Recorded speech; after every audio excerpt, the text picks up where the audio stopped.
মনে হয় কেউ আমাকে জড়িয়ে ধরে শুয়ে আছে। আমি চোখ মেলে তাকিয়ে দেখি একটা মেয়ে আমার বুকে মাথা রেখে জড়িয়ে ধরে শুয়ে আছে। আমি স্বপ্ন ভেবে আবার শুয়ে পড়লাম। এবার আমার নিঃশ্বাস নিতে কষ্ট হচ্ছে, দম আটকে যাচ্ছে। আমি চোখ মেলে তাকিয়ে দেখি নিধি আপু আমার ঠোঁটের সাথে তার ঠোঁট লাগিয়ে শুয়ে আছে। আমি লাথি দিয়ে আপুকে খাট থেকে ফেলে দিলাম। আপু খাট থেকে পড়ে গিয়ে চেঁচানো শুরু করে দিছে।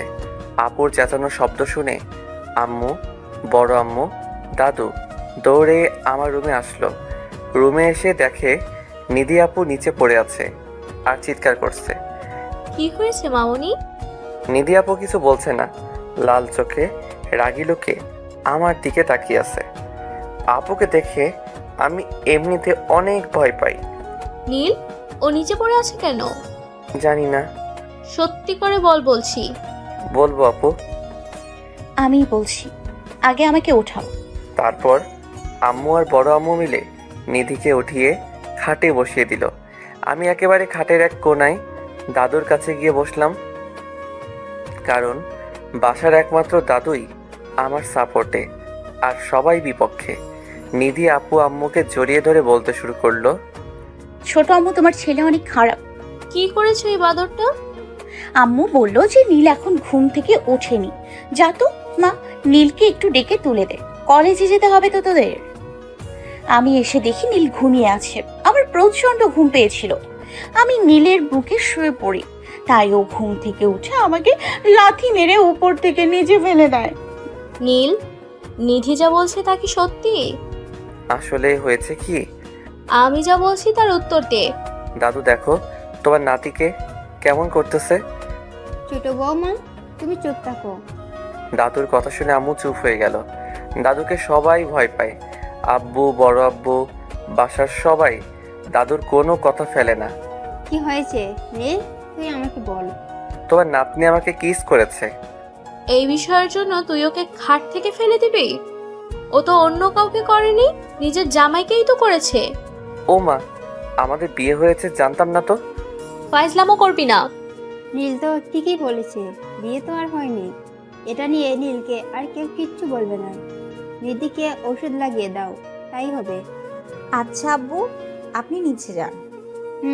আমি গেলাম, আর একটা কথাও যেন না হয়। তারপর দাদু চলে গেল। বড় আম্মু গিয়ে ওষুধ নিয়ে আসলো। যে আমাকে ব্যথা দিয়েছে সেই ঔষধ লাগিয়ে দেবে। ও, আমাকে তো কামলা পাইছো তোমার। ছোট আম্মু, আমি কিন্তু ঔষধ লাগাবো না। মামনি, তোমাকে নীলই ওষুধ লাগিয়ে দিবে। নীল, ওষুধ লাগিয়ে দে। পারবো না। বাবা, বাচ্চাদের মতো জেদ করিস না, একটু লাগিয়ে দে প্লিজ। জানো সে তো নিধি, একবার বলেছে তুই মলমটা না দিয়ে দিলে ও দিবেই না। ওকে তুমি বললে দেখে শুধু লাগিয়ে দিব। আমার সোনা ছেলে, এই বলে আমার কপালে একটা চুমো দিয়ে আম্মু আর বড় আম্মু চলে গেল। তারপর নিধি আপু আমার কাছে এসে বসলো। নিধি আপু আমার দিকে একভাবে তাকিয়ে আছে। নিধি আপুর এই লোকটা দেখে আমি পাগল হয়ে যাই। সে কি বোঝে না নাকি বুঝতে চায় না? আপু কোথায় ব্যথা পেয়েছো? কোমরে। ছি ছি আপু, আমি তোমার কোমরে হাত দিতে পারবো না। কেন? আমার লজ্জা করে। আহারে লজ্জাবতী রে। বিয়ের পরে তো সবই দেখবি। প্লিজ এসব কথা বলিও না, আমার অনেক লজ্জা করে। বলবো না, তাহলে ওষুধ লাগিয়ে দে। তারপর আমি পিছন থেকে আপুর জামাটা একটু উপরের দিকে তুলে দিলাম। দেখি কালো জখম হয়ে আছে, মনে হয় অনেক ব্যথা পেয়েছে। দেখে আমারই মায়া লাগতে লাগলো। লাথিটা মারা ঠিক হয়নি, আমি বা কি করব? আমি তো প্রচণ্ড ভয় পেয়ে গেছিলাম। আপনারাই বলেন, ঘুম থেকে উঠে হঠাৎ করে এই রকম দেখলে যে কেউ ভয় পেয়ে যাবে। তারপর আমি আপুর কোমরে হাত রাখলাম। আপু কেঁপে উঠল। আমি আপুর কোমরে ওষুধ লাগিয়ে দিলাম। অনেক ব্যথা পেয়েছো তাই না? তেমন একটা না। সরি, ঘুম থেকে উঠে এমন কিছু দেখে ভয় পেয়ে গেছিলাম। তোর হাতের ছোঁয়া পেয়ে সব ব্যথা ঠিক হয়ে গেছে। আজকে তো তাহলে তুমি কলেজে যাবে না? না। তাহলে আপু তোমার রুমে গিয়ে রেস্ট করো, আমি ফ্রেশ হয়ে কলেজে যাই। তারপর আপু এমন একটা কথা বলল যা শুনে আমার মাথা ঘুরে গেল। জানি না আজকে কপালে কি আছে। আজকে তুইও কলেজে যেতে পারবি না। কেন? আমাকে ব্যথা দিয়েছে কে? আমি। তাহলে আমার সেবা করবে কে? আমি কি বলে ফেললাম রে? আজকে সারাদিন তুই আমার সাথেই থাকবি। আমার কলেজে একটা দরকারি কাজ আছে। তোর দরকারি কাজ আমার জানা আছে। তোর কাজেই তো মেয়েদের সাথে লুতুপুতু করা। না আপু, আজকে আমাকে কলেজে যেতে হবে। একবার না করেছি তো না। ওকে, জানি আর হাজার বললেও কাজ হবে না, তাই আমি ওয়াশরুমে চলে গেলাম ফ্রেশ হতে। ফ্রেশ হয়ে রুমে আসলাম, দেখি আপু আমার ফোন চেক করছে। করুক, এটা তার নিত্যদিনের কাজ।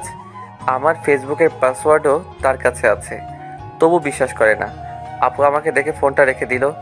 আমি দেখেও না দেখার ভান করে রইলাম। ব্রেকফাস্ট করছো? কখন করলাম? তোকে ডাকতে এসে এখনই এই অবস্থা। ওকে, শুয়ে থাকো তুমি, আমি খেয়ে তোমার জন্য নিয়ে আসি। যা। তারপর আমি নিচে চলে আসলাম। নিচে এসে ডাইনিং টেবিলে বসলাম। বড় আম্মু এসে খাবার সার্ভ করে দিল। আমি খেয়ে আপুর জন্য খাবার দিতে বললাম। বড় আম্মু খাবার দিল। আমি খাবারের প্লেট নিয়ে আমার রুমে চলে আসলাম। রুমে এসে আপুকে বললাম, খেয়ে নাও। খাবো না। কেন? কেউ যদি খাইয়ে দিত তাহলে খেতাম। এত ন্যাকামো না করে ডিরেক্ট বললেই তো হয় খাইয়ে দিতে হবে। আমার বলতে হবে কেন? তুই বুঝিস না? না। হাত ধুয়ে আমি প্লেট হাতে নিলাম। আপু এগিয়ে আমার দিকে এসে বসলো। আমি এক লোকমা আপুকে খাইয়ে দিলাম।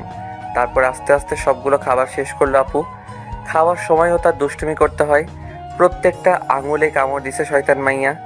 আমি প্লেট নিচে দিয়ে আসলাম, আবার রুমে আসলাম। ঘুমাও এখন। না। কি করবে এখন?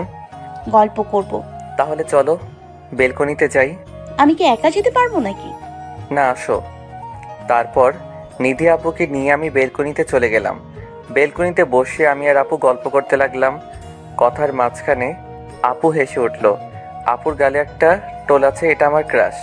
আমি আপুর গালের টোলটা দেখতে লাগলাম। কি দেখিস এমন করে? কিছু না। বল, বলছি। তোমার টোলটা আমার অনেক ভালো লাগে। আমাকে ভালো লাগে না? তোমাকেও ভালো লাগে আপু হিসেবে। কুত্তা, আমি কি বোন হিসেবে ভালো লাগতে বলছি? তাহলে? বউ হিসেবে। ও, আমাদের গল্প করতে করতে দুপুর হয়ে গেল। আপু ব্যথা কমেনি? হ্যাঁ, কমেছে। যাও, দুপুর হয়ে গেছে, ফ্রেশ হও। ওকে। তারপর আপু চলে গেল। আমিও ওয়াশরুমে চলে গেলাম। ওয়াশরুমে গিয়ে শাওয়ার নিয়ে বের হলাম।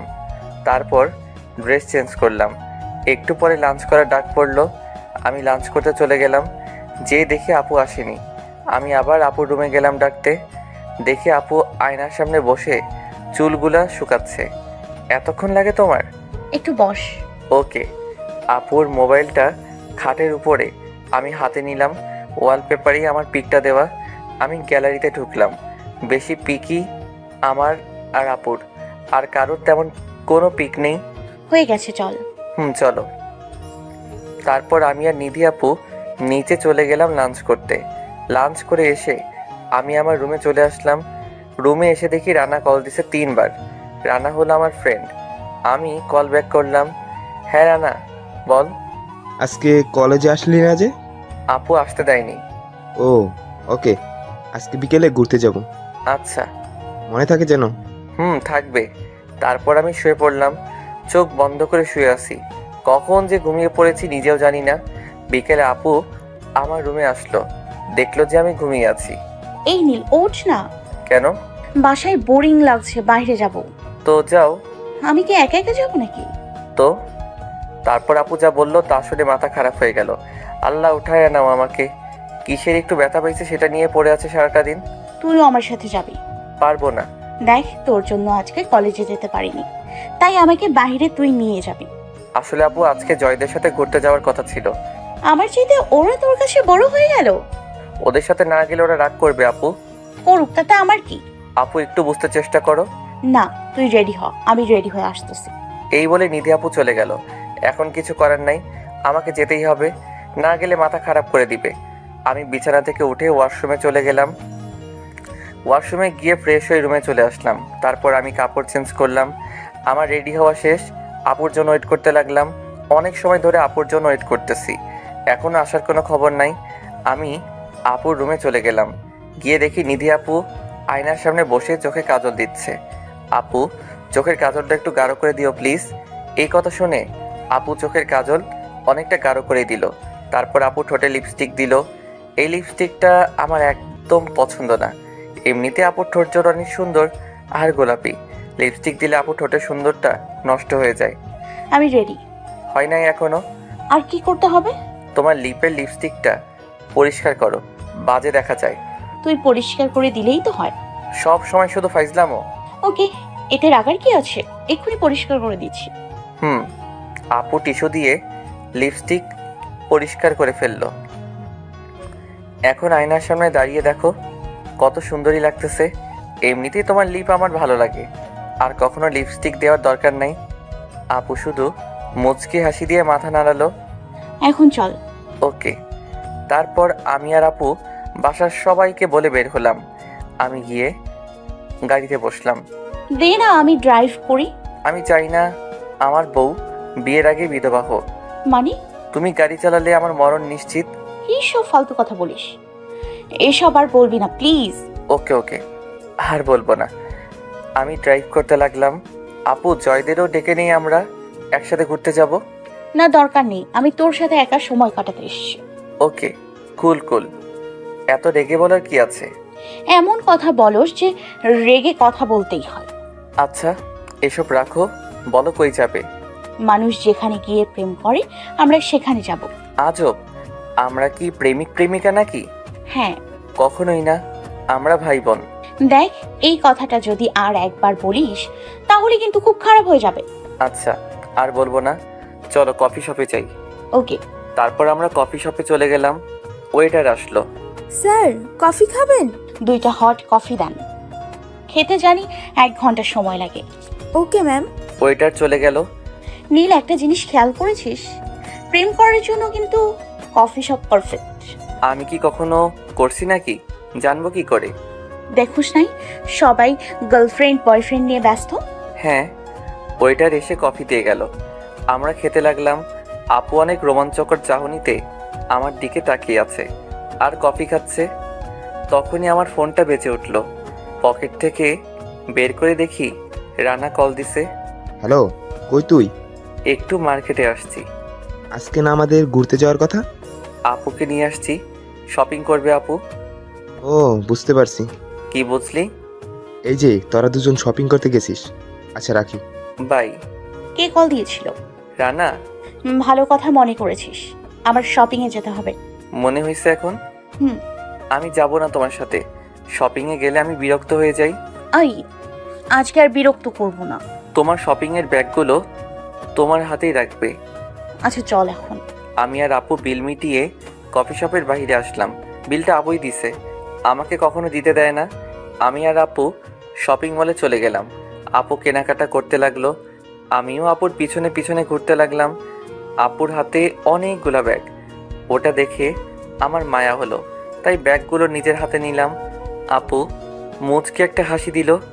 আপু শপিং করা শেষ। আমরা শপিং মল থেকে বের হতে যাব, তখন একটা মেয়ে এসে আমাকে জড়িয়ে ধরলো। আমি তো শেষ। আজকে আপুর হাত থেকে আমাকে কেউ বাঁচাতে পারবে না। সাথে সাথে আপুর চোখ মুখ রাগে লাল হয়ে গেল। আমি তাকিয়ে দেখি এ তো তানহা, আমার স্কুল ফ্রেন্ড। ও এখানে আসলো কি করে? নিধি আপু তো এমনভাবে আমার দিকে তাকিয়ে আছে, মনে হয় আজকে পানি ছাড়াই আমাকে গিলে খাবে। আমি তানহাকে আমার বুক থেকে উঠালাম। কেমন আছিস নীল? আমি তো ভালো আছি। তা হঠাৎ করে কোথা থেকে উদয় হলি? আমি দেশে এসে পড়েছি, এখানেই স্টাডি করব, বাইরে আর যাব না। সে তো খুব ভালো কথা। একদমই ভুলে গেছিস তো? কতদিন ধরে কোনো কলও দিসনি, ফেসবুকেও নক করিস নাই। আসলে একটু ব্যস্ত হয়ে পড়েছি রে, তাই যোগাযোগ নেওয়া হয়নি। ইনি কে? নিধি আপুর দিকে তাকিয়ে কথাটা বলল। আমার তো এতক্ষণ খেয়ালই ছিল না নিধি আপু আমাদের সাথে আছে। নিধি আপুর চোখ লাল হয়ে আছে, আরেকটু হলেই কান্না করে দিবে। ইনি সেই নিধি আপু। হাই আপু। হাই। নীলের মুখে আপনার কথা অনেক শুনেছি, আপনার এত প্রশংসা শুনেছি, আপনাকে দেখার অনেক ইচ্ছা ছিল। কি শুনছো? আপনি অনেক ভালো দেখতে, অনেক কিউট। আপনি নীলকে অনেক ভালোবাসেন, আপনাদের বিয়ে ঠিক হয়ে আছে, এমনকি নীলও আপনাকে ভালোবাসে। তানহা, তুই যে কাজে এসেছিস সে কাজে যা বোন। আপু, হুম। লজ্জা পেলে তোমাকে অনেক সুন্দর লাগে। যা খবিস। এই বলে আপু হাঁটা শুরু করলো। আমিও আপুর সাথে সাথে হাঁটতে লাগলাম। আপু গিয়ে গাড়িতে বসে পড়লো, আমিও গিয়ে গাড়িতে বসলাম। বাসায় যাবা নাকি আরও কোথাও যাবা? লেকের পাড়ে যাব। ওকে। তারপর আমরা গাড়ি নিয়ে লেকের পাড়ে চলে গেলাম। আমরা গাড়ি থেকে নেমে হাঁটতে লাগলাম। আপু একবার আমার হাতের সাথে তার হাত ছোঁয়া লাগাচ্ছে, আবার হাত দূরে নিয়ে যাচ্ছে। আপু দোটানায় পড়ে গেছে। হাত ধরলে যদি কোনো রিয়াক্ট করি তাই সাহস পাচ্ছে না। আমি আপুর হাতটা ধরে ফেললাম। আপুর মুখে হাসি ফুটে উঠল। মনে হয় এটার অপেক্ষায় ছিল এতক্ষণ। তারপর আমরা একটু ঘুরে বাসায় চলে আসলাম। বাসায় এসে আপুর রুমে চলে গেল, আমি আমার রুমে চলে গেলাম। রুমে এসে আমি শুয়ে পড়লাম। অনেক টায়ার্ড লাগছে। একটু পরে আপু আসলো আমার রুমে। এসে কোনো কথা না বলে আমার বুকে মাথা দিয়ে শুয়ে পড়ল আর আমাকে জড়িয়ে ধরল। কি করছো কি আপু? কেন, তোর ভালো লাগে না? আমার শ্বশুরই লাগে তো। লাগুক, তাতে আমার কি? তোমার রুমে চলে যাও, যে কেউ এসে পড়বে আমার রুমে। এখন কেউ আসবে না, সবাই জানে তুই আর আমি একসাথে আছি এখন। বিয়ের আগে এসব ঠিক না। আমাকে ঠিক ভুল শেখাতে আসবে না। তুমি তোমার রুমে যাও তো প্লিজ। না, যাব না। কি করবি তুই? আপু আমার কেমন জানি লাগতেছে, কিছু একটা হয়ে যাবে কিন্তু। কি হবে, হলেও হোক, আমার কোনো প্রবলেম নেই। তোমার কোনো লজ্জা নাই? তোর কাছে আবার কিসের লজ্জা? আমি কিন্তু এখন কিছু করে বসবো। তোর দ্বারা কিচ্ছু হবে না, তুই কিছু করতেও পারবি না। এই কথা শুনে আমি আপুকে আমার নিচে ফেলে দিলাম। তারপর আমি আপুর উপরে শুয়ে পড়লাম। আপু আমার মুখের দিকে হা করে তাকিয়ে আছে। আমি সাথে সাথে 4 ঠোঁট এক করে দিলাম। আমি আপুকে অনেকক্ষণ কিস করলাম। আপুর অবস্থা খারাপের দিকে, নিঃশ্বাস ঘন হয়ে আসছে। তাই আমি আপুকে ছেড়ে দিলাম। আমি হাঁপাচ্ছি, আপু হাঁপাচ্ছে। কি হলো, ছাড়লি কেন? বিয়ের আগে আর কিছু করা পসিবল না। কি হবে তাই? প্লিজ আপু, জোর করো না আমাকে। নীল, কাছে আয়, কিচ্ছু হবে না। এই বলে আপু আমাকে জড়িয়ে ধরলো। আমি আর নিজেকে কন্ট্রোল করতে পারলাম না। ঠাস করে আপুর গালে একটা লাগিয়ে দিলাম। সব কিছুর একটা লিমিট আছে।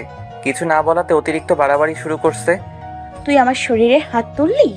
হ্যাঁ তুলছি, দরকার পড়লে আরো তুলবো। দেখ নীল, খারাপ কিছু ভাবিস না। আমি তোকে নিজে চাইতে বেশি ভালোবাসি। আমি চাই আমার সব কিছু দিয়ে তোকে ভালোবাসতে। তোর সকল চাহিদাই আমি পূরণ করতে চাই। আমি চাই না তুই অন্য কোনো মেয়ের প্রতি আকৃষ্ট হ। তুই শুধুই আমার। তোকে আমার করে পাওয়ার জন্য আমি সব কিছু করতে পারি। কেঁদে কেঁদে কথাগুলো বলল আপু। আপুর চোখের পানি দেখে আমার মনটা একেবারে খারাপ হয়ে গেল। থাপ্পড়টা না দিলেও পারতাম। কিসের জন্য নিজের রাগকে কন্ট্রোল করতে পারি না আমি। তারপর আমি আপুকে জড়িয়ে ধরলাম।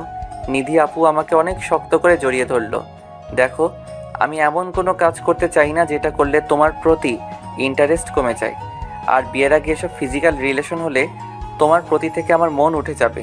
আর রিয়েল ভালোবাসায় এসব কখনো হয় না। কিন্তু আমার যে ভয় হয়। কিসের ভয়? তুই যদি আমাকে ভুলে যাস।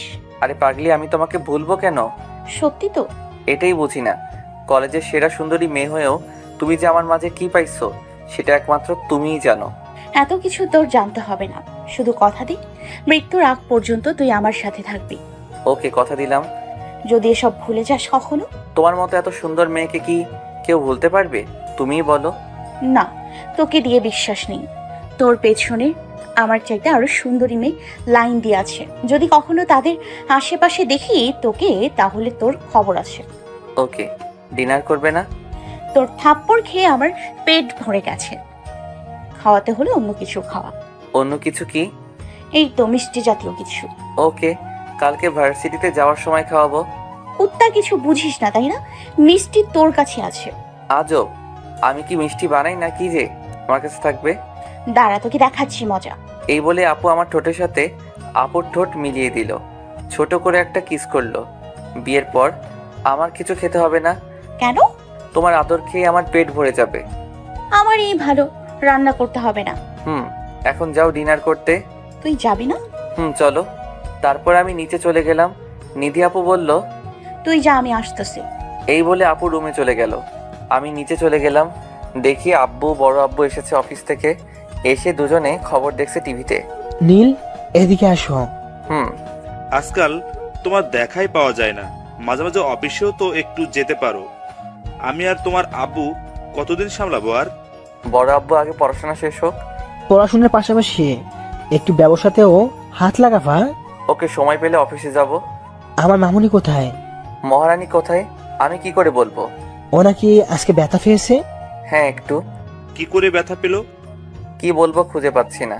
যদি আব্বু শুনে আমার জন্য ব্যথা পেয়েছে তাহলে আজকে আর আস্ত রাখবেন আমাকে। তখনই নিধি আপু এসে বলল, হোঁচট খেয়ে পড়ে গেছিলাম। একটু দেখে চলাফেরা করবে তো মামুনি। সরি ছোট আব্বু, আর এমন হবে না। তখনই বড় আম্মু সবাইকে খেতে ডাকলো। আমি, আব্বু, বড় আব্বু, নিধি আম্মু টেবিলে বসলাম। বড় আম্মু খাবার সার্ভ করে দিতে লাগলো। তারপর বড় আম্মু বসলো। আমরা টুকটাক কথা বলছি আর খাবার খাচ্ছি। তখনই আম্মু বলল, নিধি, তোমার গালে এটা কিসের দাগ? ও কিছু না ছোট আম্মু। হাতের আঙুলের দাগ মনে হচ্ছে। আসলে হয়েছে কি, নীল মেরেছে তাই না? নীল, তুই ওর গায়ে হাত তুলেছিস কেন? ছোট আম্মু প্লিজ থামো, আমার জামাই আমাকে শাসন করেছে, এতে প্রবলেম কি? এই কথা শুনে আমার গলায় খাবার আটকে গেল। আমি কাশতে লাগলাম। বড় আম্মু আমাকে পানি খাইয়ে দিল। তারপর আমি স্বাভাবিক হলাম। এই মেয়েটার মধ্যে কি আল্লাহ একটু লজ্জা শরম দেয় নাই? নিধি আপুর কথা শুনে সবাই হা হা করে তাকিয়ে আছে। আর কেউ কিছু বলল না। আমি শুধু হালকা খেয়ে রুমে এসে পড়লাম। আমি ভাবতে লাগলাম এই পাগড়িটাকে পাবনা নিয়ে রেখে আসতে হবে। এসব ভাবতে ভাবতে ঘুমিয়ে পড়লাম। সকালে নিধি আপু এসে আমাকে ডেকে তুলল। এখনই কয়টা বাজে? ডাকতেছো কেন? ভার্সিটিতে যেতে হবে না মনে হয়? সময় হয়েছে প্রায় 9টা বাজে। এতক্ষণে কি বলো? আরও আগে ডাক দিবে না? এই বলে আমি ওয়াশরুমে চলে গেলাম। ওয়াশরুমে গিয়ে শাওয়ার নিয়ে রুমে চলে আসলাম। রুমে এসে দেখি নিধি আপু রুমে নেই, হয়তো রেডি হচ্ছে। আমি রেডি হয়ে নিধি আপুর রুমে চলে গেলাম। আপুরও রেডি হওয়া শেষ। আমরা দুজনে নিচে চলে আসলাম। আম্মু, বড় আম্মু আমরা গেলাম। নাস্তা তো করে যা। বাইরে করে নিব, এখন সময় নেই। ওকে, সাবধানে যাবে। বাই। তারপর আমরা গাড়ি নিয়ে বেরিয়ে পড়লাম। আমি ড্রাইভিং করতে লাগলাম। আমরা ভার্সিটি যাওয়ার পরে একটা রেস্টুরেন্টে গিয়ে সকালে নাস্তা সেরে ফেললাম। তারপর আমরা ভার্সিটিতে চলে গেলাম। ভার্সিটিতে গিয়ে আমি গাড়ি পার্ক করলাম। আমরা গাড়ি থেকে নেমে গেলাম। কোনো মেয়ের আশেপাশে জানি না দেখি। যা ক্লাসে যা। তুমি আগে যাও। তারপর নিধি আপু ক্লাসে যেতে লাগলো। আমিও পিছনে পিছনে যেতে লাগলাম। আপু পরে অনার্স 3য় বর্ষে আর আমি 1ম বর্ষে। তখনই ভার্সিটির কিছু সিনিয়র ছেলে আপুকে বাজে মন্তব্য করতে লাগলো, অনেক খারাপ কথা বলতে লাগলো। আপু কিছু না বলে ক্লাসে চলে গেল। নিধি আপু লড়াই ঝগড়া একদম পছন্দ করে না। আমি জয়দের আসতে বললাম। ওরা আসলো। আমি আমার গাড়ি থেকে একটা রডের খণ্ড নিয়ে আসলাম। নিজের সেফটির জন্য সব সময় এটা সাথে থাকে। আমরা গিয়ে ছেলেগুলোর সামনে দাঁড়ালাম। ওখানে একটা ভার্সিটি ছাত্র সংগঠনের সেক্রেটারি, তাই কেউ কিছু বলতে পারে না, সবাই ভয় পায়। ওর নাম সুহেল। কি হলো, সামনে দাঁড়ালি কেন? নিধি আপুকে কি বললি তুই? এটা সিনিয়রদের ব্যাপার, তুই বুঝবি না। এই কথা বলার সাথে সাথে আমি রড দিয়ে ওর মাথায় আঘাত করলাম। মাথায় আঘাত করাতেই মাথা থেকে ছিটকে রক্ত পড়তে শুরু করলো। সোহেল মাথা ধরে বসে পড়লো। এটা দেখে ওর সাথে ওর দুজন ফ্রেন্ড ছিল, ওরা এগিয়ে আসলো। ওদের দুজন ফ্রেন্ড কেউ এই অবস্থায় করলাম। তারপর সোহেলকে আমি কলারে ধরে দাঁড়া করালাম। কি বলছিলি? আমি ছোট তাই না? দেখ, আমার সাথে কাজটা কিন্তু তুই ঠিক করছিস না, পরে পস্তাবি। পরেরটা কখনো আগে ভাবে না এই নীল। তুই বুঝতেও পারছিস না কি হবে তোর। এই কথা বলাতে লাথি মেরে সোহেলকে ফেলে দিলাম। এতক্ষণে ভার্সিটির অনেক স্টুডেন্ট আমাদের কাহিনী দেখতেছে। আমি বলতে শুরু করলাম, সিনিয়র দেখে তোদের মতো মানুষরূপী জানোয়ারদের সম্মান করি, না হলে তোর মতো ছেলেদের ব্যবস্থা নেওয়া আমার হাতের মামলা। তুই কি হয়েছিস? তোর চাইতে বড় বড় পাপীরা এই নীলকে ছাড়িয়ে সবসময় বাপ ডাকে, খোঁজ নিয়ে দেখিস। আমি আবার রডটা হাতে নিলাম। সোহেলের পায়ে একটা আঘাত করলাম। প্লিজ মাফ করে দে, কখনো এমন করবো না, এবারের মতো মাফ করে দে। কেন? টিজ করার সময় মনে ছিল না তোর? তোদের মতো মানুষদের মাফ করলে পাপ হবে।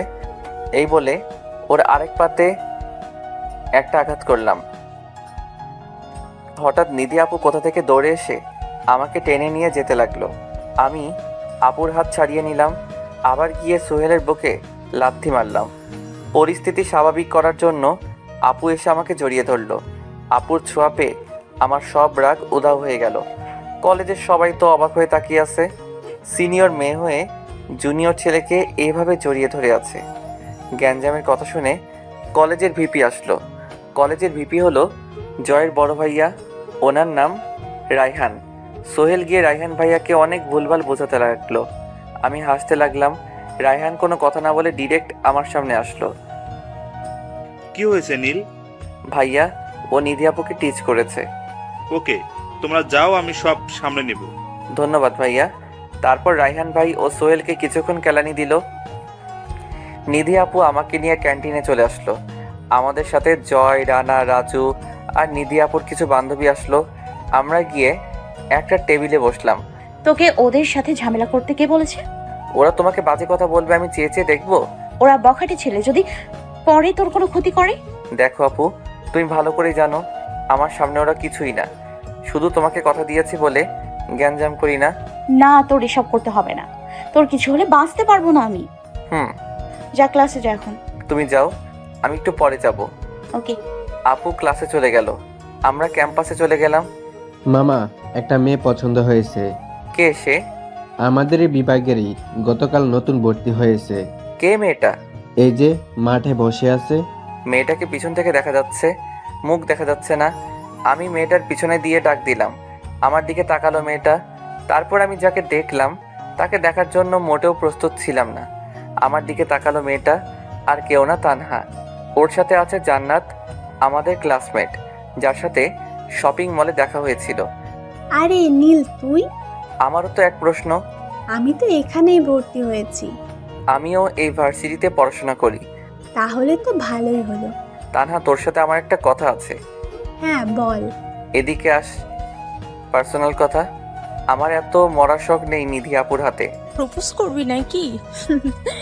যতই বলস না কেন, নিধি আপু তুমি অনেক। হ্যাঁ জানি তো। তারপর আমি আর তানহা ক্যাম্পাসে চলে আসলাম।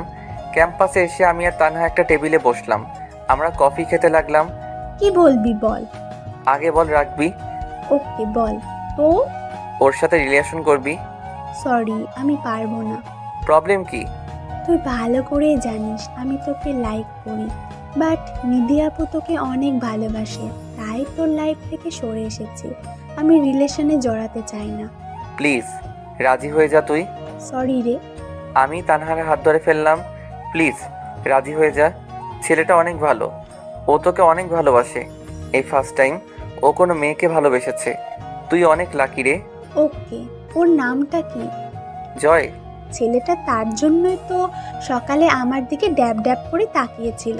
তুই চিনলি কেমন করে? আমি আমার এক ফ্রেন্ডের কাছে ওর নাম জিজ্ঞাসা করেছিলাম। তখনই কেউ একজন এসে আমার হাত ধরে টান দিয়ে উঠিয়েই ঠাস করে আমার গালে একটা থাপ্পড় মারলো। আমি তাকিয়ে দেখি নিধি আপু। আমি অবাক হয়ে গেলাম, নিধি আপু আমার গায়ে হাত তুললো। তোর মতো চরিত্রহীন লম্পটকে ভালোবেসেছিলাম আমি? আমার ভাবতে ঘৃণা করতেছে। কি বলছো এসব? ও আমার ফ্রেন্ড। ফ্রেন্ড তাই না? তুই যখন মাঠ থেকে ওর সাথে আসতেছিলি তখনই তোদের আমি ফলো করি। আরে এসে শুনি মেয়েটা তোকে ভালোবাসার কথা বলছে, আবার তুই ওর হাত ধরে আছিস। ভুল বুঝতেছো তুমি। নিজের চোখ কখনো ভুল হতে পারে না। প্লিজ আপু, আমার কথাটা শোনো। চোখের দেখাও কিন্তু ভুল হয়। আমি আপুর হাতটা ধরে ফেললাম। আপুর সাথে সাথে আমাকে আরেকটা থাপ্পড় মারলো। তোর সাহস হলো কি করে আমার হাত ধরার, চরিত্রহীন ছেলে?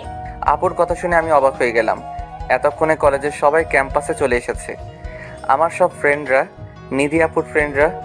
আমি শুধু নিচের দিকে মাথা দিয়ে তাকিয়ে আছি। আপু, আমাদের কথাটা শুনেন। তানহা প্লিজ চুপ হয়ে যা। আমার কথা শুনে তানহা আর কিছু বলল না। তখনই সোহেল আর ওর কিছু ফ্রেন্ড আমার দিকে তাকিয়ে আসলো। এখানে এভাবে একটা মেয়েকে কেন বিরক্ত করছিস? আমাদের ব্যাপার আমাদের বুঝতে দে। এই বলাতে সোহেল আমার গালে একটা থাপ্পড় মারলো। আপু কিছুই বলছে না, এটা দেখে আমি অবাক হয়ে তাকিয়ে আছি। আপু কি করে এতটা স্বার্থপর হয়ে গেল? জয়, রানা ওরা এগিয়ে আসতে চাইলে আমি হাতের ইশারা দিয়ে ওদের থামিয়ে দেই। আমি উঠে যাই, গিয়ে আবারও আপুর হাতে ধরি। আপু প্লিজ, ঠান্ডা মাথায় কথা বলি আমরা। সোহেল এবার এসে আমাকে ধাক্কা দিয়ে ফেলে দিল। আবার তুই মেয়েটাকে বিরক্ত করছিস? প্লিজ আমাদের কথার মাঝখানে তুই আসিস না। এত সহজে তোকে ছেড়ে দিব? এই বলে সোহেল আমাকে মারতে লাগলো। আমি শুধু আপুর দিকে তাকিয়ে আছি। কি করে পারলো এতটা স্বার্থপর হতে? মায়ের খাওয়াতে যতটা কষ্ট না হচ্ছে তার চাইতে বেশি কষ্ট হচ্ছে আপুর এমন বিহেভিয়ারে। আমার ফ্রেন্ডরা আর সহ্য করতে না পেরে সোহেলকে ধাক্কা দিয়ে ফেলে দিয়ে আমাকে টেনে উঠালো।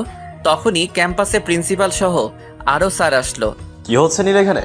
তোমার এই অবস্থা কেন? আমি বলছি স্যার, এখানে ও নিধিকে বিরক্ত করছিল, হাত ধরছিল চোট করে, তাই এসব সহ্য না করতে পেরে এমন করেছি স্যার আমরা। কিন্তু নিধির চাচাতো ভাই তো নীল। তারপর নিধি আপু এমন একটা কথা বলল যা শুনে আমার মাথায় আকাশ ভেঙে পড়ল। তাই বলে কি যা ইচ্ছে তাই করবে, যখন খুশি হাত ধরবে? নিধি আপুর এই কথা শুনে আমি ক্যাম্পাস থেকে চলে আসলাম। পিছন থেকে আমার ফ্রেন্ডরা আমাকে ডাকতে লাগলো। আমি কারো ডাকে সাড়া না দিয়ে কলেজের পুকুর পাড়ে চলে আসলাম। পুকুর পাড়ে এসে সিঁড়িতে বসে পড়লাম। চোখে হাত দিয়ে দেখি পানি। হ্যাঁ, আজকে চোখের পানি অটোমেটিক পড়ছে, কোনো বাদ বাঁধছে না। আমি মাথা নিচের দিকে দিয়ে বসে আছি আর কিছুক্ষণ আগের ঘটে যাওয়া ঘটনার কথা ভাবছি। কি থেকে কি হয়ে গেল। সব সুখ সবার কপালে সয় না, আজকে তার প্রমাণ পেলাম। আমার কাঁধে কেউ হাত রাখলো। পিছনে তাকিয়ে দেখি তানহা, ওর সাথে জয়, রানা, রাজু আছে। জয় এসে আমার পাশে বসলো। ওকে, সাবধানে থাকিস। সরি। আরে সরি কিসের জন্য? আমার জন্যই নিধি আপু তোকে ভুল বুঝলো। আরে না, এটা আমার কপালে ছিল না রে, তার আর দরকার নেই। কেন? দেখ, ভালোবাসা টিকে থাকে বিশ্বাস উপর নির্ভর করে। সে যদি আমাকে ভালোবাসতো, বিশ্বাস করতো, তাহলে আমার কথাটা শুনতো। নিধি আপু তোকে অনেক ভালোবাসে, তাই হয়তো তোকে ভুল বুঝতে সময় লাগেনি। তোদের ওই অবস্থায় দেখে তার রাগ উঠে গেছে, জানিসই তো সে একটু না অনেকটাই রাগী। প্লিজ ওনার কথা এখানে আর বলবি না। আর জয়, আমি এখন তোদের বাসায় যাব, বিকালে ওখান থেকে নানুর বাসায় চলে যাব। ব্যাপারটা ঠান্ডা মাথায় ভাবলে হতো না? প্লিজ এই বিষয়ে আর একটা কথাও বলতে চাই না। আচ্ছা, তাহলে সবাই আমার বাসায় চলো। দুপুরের খাবার খেয়ে নীলকে বাস স্টপে দিয়ে এসে যে যার বাসায় চলে যাবে। ওকে, তাই কর। মিস তানহা, আপনার কি আমার বাসায় যেতে কোনো প্রবলেম হবে? না, আমার কোনো প্রবলেম নেই। শালা এখনো কিসের আপনি আপনি বলস আর তুমি করে বলবি? আর তোর লাইনটা ক্লিয়ার। আমাদেরটা না হয় হলো, বাট আমাদের জন্য তোকে নিধি আপু কতটা ভুল বুঝলো। আরে বাদ দে সব। তার মানে তানহা তুমি রাজি? আমি নীলের কোনো কথা ফেলি না। এই বলাতেই জয় তানহাকে জড়িয়ে ধরলো। হঠাৎ করে জড়িয়ে ধরাতে তানহা অনেকটা অপ্রস্তুত হয়ে গেল। তানহা আমার দিকে তাকিয়ে আছে। আমি ইশারা দিয়ে তানহাকেও জড়িয়ে ধরতে বললাম। তারপর তানহাও জড়িয়ে ধরলো। রোম্যান্স পরেও করতে পারবি, এই বলাতেই দুজন দুজনকে ছেড়ে দিল। তারপর আমি বললাম, হইছে, এত লজ্জা পেতে হবে না। তারপর জয় ওর আম্মুকে ফোন দিয়ে বলল, আমরা ওদের বাসায় যাচ্ছি। আমি পিছনের গেট দিয়ে বাহির হচ্ছি, তোরা গাড়ি নিয়ে সামনের গেট দিয়ে বের হ। ওকে। যাওয়ার সময় রানার কাছে গাড়ির চাবি পাঠিয়ে দিলাম, আপুকে জানি চাবিটা দিয়ে যায়। তারপর আমি পিছনের গেট দিয়ে বের হলাম। আবার আমার নিধি আপুর কথা মনে হলো, মনটা খারাপ হয়ে গেল। জয়ের গাড়ি আমার সামনে নিয়ে আসলো। তানহা জয়ের পাশের সিটে বসেছে, আমি, রানা, রাজু পিছনে বসলাম। সারা রাস্তা আমি একটা কথাও বলি নাই। ওরা অনেক কথা বলানোর চেষ্টা করেছে, বাট ব্যর্থ হয়েছে। ওরাও এখন চুপ করে আছে। জয়ের বাসার সামনে গিয়ে গাড়ি দাঁড়িয়ে পড়লো। আমি গাড়ি থেকে নেমে কারো অপেক্ষা না করে হাঁটা শুরু করলাম। বাসার সামনে গিয়ে কলিং বেল বাজালাম। জয়ের ছোট বোন এসে দরজা খুলে দিল। জয়ের ছোট বোনের নাম রাইসা, ক্লাস 10-এ পড়ে। কেমন আছো নীল ভাইয়া? আলহামদুলিল্লাহ ভালো, তুই কেমন আছিস পিচ্চি? অনেক ভালো। আমার চকলেট কই? আসলে হুট করে এসেছি তো, তাই আনা হয়নি। ওকে, ভিতরে আসো। জয়রাও এসে পড়লো, তাই ওদের সাথে একসাথে ভিতরে গেলাম। রাইসা তানহার সাথে পরিচয় হলো। আন্টি কোথায়? কিচেনে। আমরা কিচেনে চলে গেলাম। দেখি আন্টি রান্না করতেছে। আন্টির সাথে কৌশল বিনিময় করলাম। তানহার সাথে আন্টিকে পরিচয় করিয়ে দিলাম। আমরা জয়ের রুমে চলে গেলাম। জয়ের রুমে গিয়ে আমরা বসে আছি। রাইসা আসলো রুমে কফি নিয়ে, সবাইকে কফি দিল। ভাইয়া, সত্যি কি তানহা আপু তোমার ফ্রেন্ড নাকি অন্য কিছু? মানে? না, আসলে গাড়ি থেকে নামলে যেভাবে গাড়ির দরজা খুলে দিলে মনে হয় তোমার স্ত্রী। বেশি পেকে গেছিস তাই না? সবাই আড্ডা দিতে লাগলো। আমি চুপ করে বসে আছি, ওরা কথা বলছে। একটু পরে আন্টি আসলো। আন্টি এসে আমাদের সাথে একটু আড্ডা দিতে লাগলো। আন্টি চলে গেল। আমার ফোনটা বেজে উঠলো। দেখি আম্মু কল দিছে। আম্মু বলো। কোথায় তুই? জয়ের বাসায়। নিধির সাথে কিছু হয়েছে তোর? না তো। তাহলে আসছে থেকেই কান্না করছে? জানি না আমি। বাসায় আয়। আজকে বিকালে নানুর বাসায় যাব। হঠাৎ করে? ভালো লাগতেছে না, কিছুদিন ঘুরে আসি। বাসায় আয়, কাপড় নিয়ে যা। যাওয়ার সময় মার্কেট থেকে নিয়ে নিব। ওকে। আমার সিম অফ থাকবে, নানুরটা দিয়ে ফোন দিব। সাবধানে যাবি। দুপুরে আপু খেতে না চাইলে জোর করে খাইয়ে দিও। ওকে। তারপর আপু কল কেটে দিল। দেখ নীল, আর একবার ভেবে দেখ। আর ভাবার কিছু নেই, চল এখন খেতে চল। তারপর আমরা নিচে চলে গেলাম, খেতে বসলাম। খাওয়া শেষ হলো, আমরা ছাদে চলে গেলাম। ছাদে গিয়ে আড্ডা দিলাম। তারপর আন্টি আর রাইসার কাছ থেকে বিদায় নিয়ে চলে আসলাম। জয়, রানা, রাজু, তানহা আমার সাথে বাস স্টপে আসলো। আমি সিম এটাও অফ রাখবো। তাহলে যোগাযোগ হবে কি করে? নিউ সিম নিব। ওকে। বাস ছেড়ে দেওয়ার সময় হয়েছে, আসি আমি। তোরাও ভালো থাকিস। আমি বাসে উঠে গেলাম। আমি ভিতরে গিয়ে সিটে বসলাম। সকালে জয় অনলাইনে টিকিট কেটে রেখেছিল। বসে আছি, বাস ছেড়ে দেওয়ার সময় হয়ে গেছে। ভাবলাম পাশের সিটে কেউ নেই হয়তো, তাই এক সিটে বসে আরেক সিটে পা দিলাম। কানে হেডফোন লাগিয়ে নিলাম, গান শুনতেছি। তখনই কেউ একজন আমার শরীরে ধাক্কা দিল। আমি তাকিয়ে দেখি একটা মেয়ে রাগান্বিত হয়ে আমার দিকে তাকিয়ে আছে। বুঝলাম না এভাবে কেন তাকিয়ে আছে। কিছু বলবেন? সিট কি দুইটাই আপনার? না। তাহলে দুই সিট দখল করে বসে আছেন কেন? আসলে আমি মনে করেছিলাম এই সিটটা কেউ বুকিং করেনি। এটা আমার সিট। সরি। এই বলে পাটা সরিয়ে নিলাম। আমি জানালা দিয়ে বাহিরের দিকে তাকিয়ে আছি। বাস ছেড়ে দিল। আমার নানুর বাসা চট্টগ্রাম, যেতে যেতে সকাল হয়ে যাবে। ফোনে সিমও নেই যে অনলাইনে যাব, অনেকটাই বোরিং লাগতেছে। পাশের সিটে কোনো ছেলে বসলেও গল্প করতে করতে যাওয়া যেত। মেয়েদের সাথে তো আমি এমনিতেই কথা কম বলি, আর রাগ বাড়িয়ে কথা বলার তো কোনো প্রশ্নই আসে না। তখনই মেয়েটি বলে উঠল, হাই, আমি হিয়া। আপনার নাম বলেন। আমার নাম নীল। কিসে পড়েন? অনার্স প্রথম বর্ষে। আপনি? ইন্টার সেকেন্ড ইয়ারে। তা কোথায় যাচ্ছেন? সিলেট। এটা তো চট্টগ্রামের বাস। আজব তো, জানেন যখন তো প্রশ্ন করেন কেন? আরে বোকা, বলতে চাচ্ছি চট্টগ্রামে কোথায় যাচ্ছেন? নানুর বাসায়। আপনি কি বিরক্ত হচ্ছেন? আসলে মেয়েদের সাথে কথা বলার অভ্যাস নেই তো। আমিও ছেলেদের সাথে বেশি কথা বলি না, বাট আপনাকে দেখে অন্যরকম মনে হলো, তাই পরিচিত হলাম। কেন, আমাকে দেখতে কি এলিয়েনের মতো যে অন্যরকম লাগে? না, অন্য কোনো ছেলে থাকলে এতক্ষণে অনেক কথাই বলতো, ফেসবুক আইডি চাইতো, নাম্বার চাইতো, বাট আপনি ওরকম না। ও আচ্ছা। আপনার বাসা কি ঢাকায়? হ্যাঁ। তারপর হিয়া নামের মেয়েটি আর কিছু বলল না। আমিও আগ বাড়িয়ে কিছু বলিনি। এমনিতে মনটা খারাপ আজকে নিধি আপুর ব্যবহারে। রাত প্রায় 11টা বাজে। আম্মুকে একটা কল করা উচিত, বাট আমার তো সিমই নেই ফোনে। এই মেয়েটার কাছে কি ফোনটা চাইবো? আবার যদি কিছু মনে করে। কিছু বলবেন? আসলে বাসায় একটু কল করতে চেয়েছিলাম, বাট আমার ফোনে সিম নেই। ও, আমারটা দিয়ে করেন। এই বলে হিয়া ওর ফোনটা দিল। আমি আম্মুর নাম্বার উঠিয়ে কল দিলাম।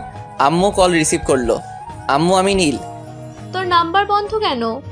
আমি ওই সিমটা আর ইউজ করব না। কি পাগলামি শুরু করলি বল তো দেখি। এদিকে নিধি পাগলের মতো করছে। নিধি আপু দুপুরে খেয়েছে? হ্যাঁ, অনেক কষ্ট করে খাওয়াতে হয়েছে। নিধি আপুকে বইলো না যে আমি নানুর বাসায় আছি। ওকে। এটা কার নাম্বার? অচেনা একজনের।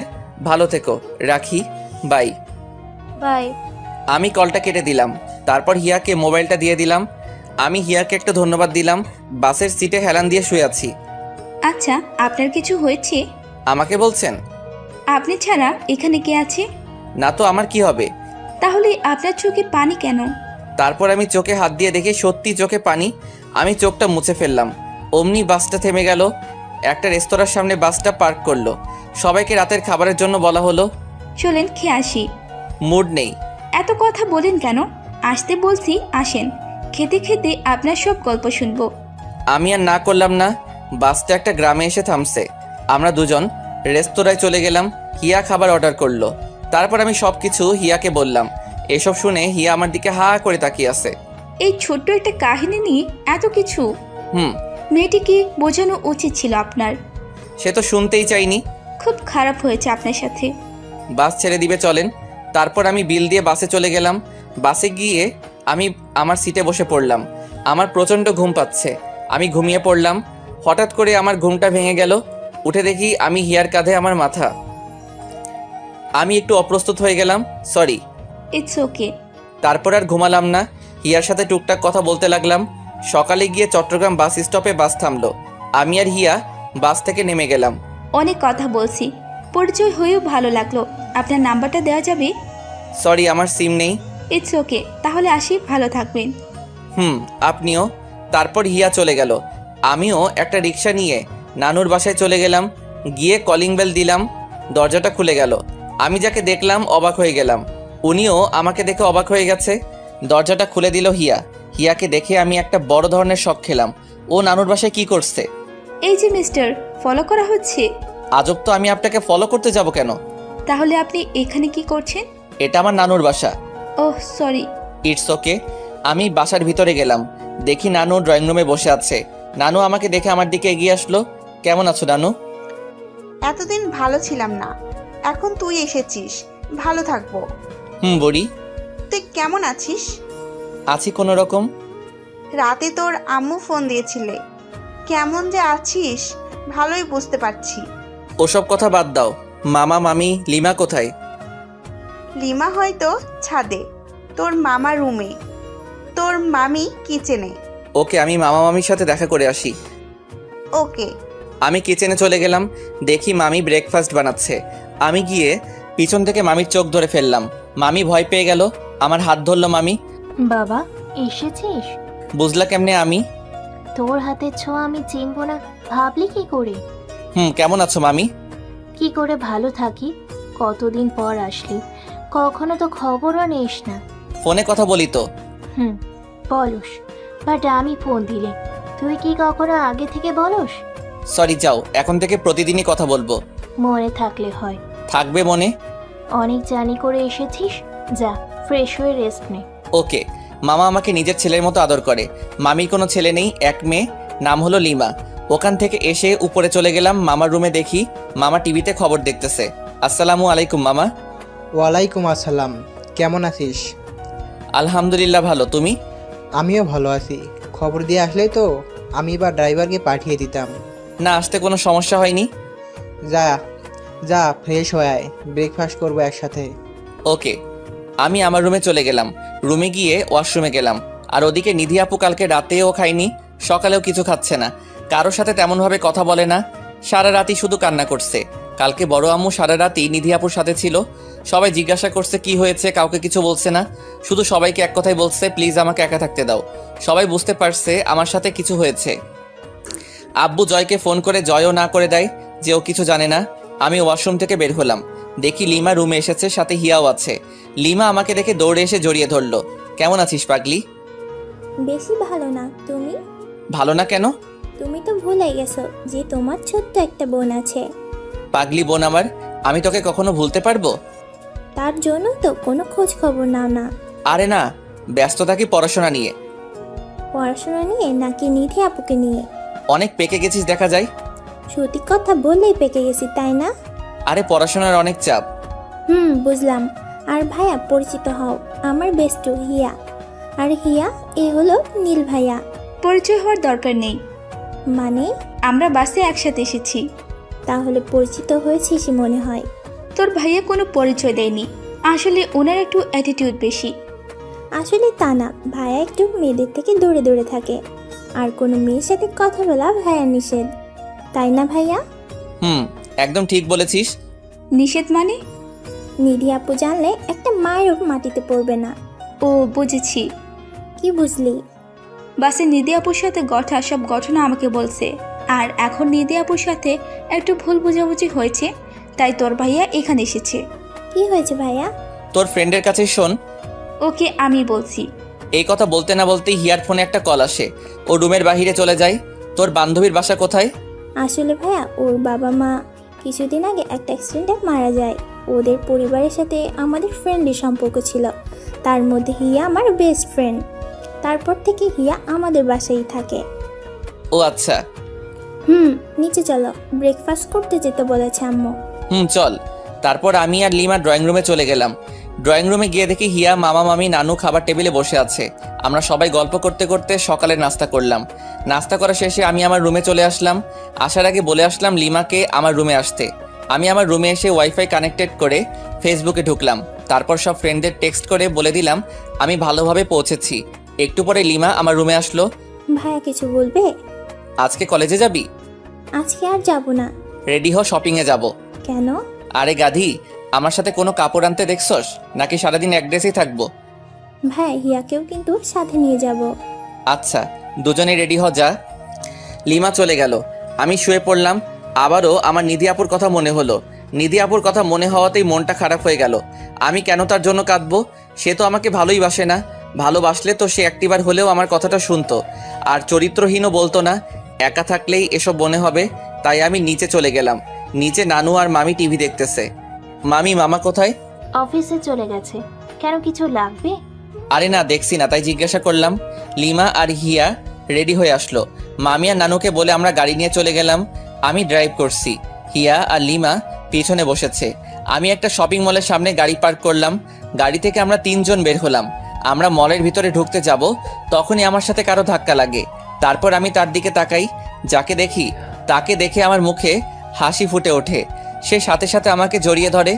তারপর আমি তার দিকে তাকিয়ে দেখি সজীব, আমার স্কুল ফ্রেন্ড। সজীব এসে আমাকে জড়িয়ে ধরলো। আমিও জড়িয়ে ধরলাম। কেমন আছিস? এই তো ভালো, তুই? আলহামদুলিল্লাহ।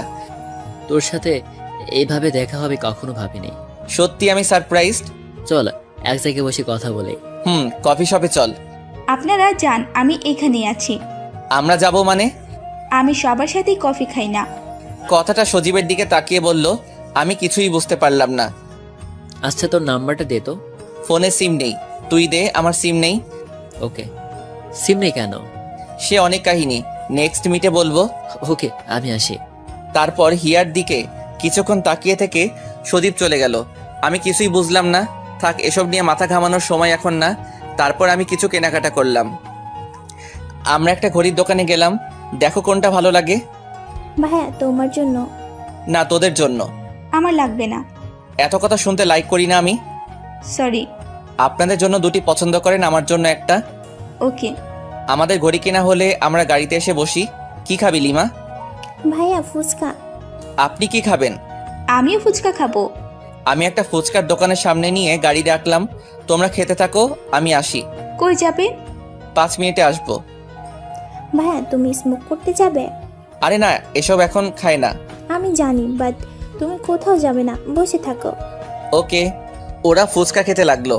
এমনভাবে খাচ্ছে মনে হয় বহু বছর পরে খাচ্ছে। আমি ওদের খাওয়া দেখতে লাগলাম। ওদের খাওয়া শেষ হলে আমি বিলটা দিয়ে দিলাম। আমরা আবার গিয়ে গাড়িতে বসলাম। আচ্ছা, সিম পাওয়া যাবে কোথায়? তুমি যাও, আমি রাস্তা বলে দিচ্ছি। ওকে। তারপর আমরা সিম কিনে বাসায় চলে আসলাম। বাসায় এসে আমি আমার রুমে চলে আসলাম। একে একে আমার সব ফ্রেন্ডকে কল করলাম। শুধু বাসায় ফোন দিলাম না, বাসার কাউকে জানানো যাবে না যে আমি সিম ইউজ করতেছি। আর জয়দেরও বলে দিছি, নাম্বার চাইলে জানি না দেয়। শেষে আমি সজীবকে কল করলাম। আসসালামু আলাইকুম। ওয়ালাইকুম আসসালাম।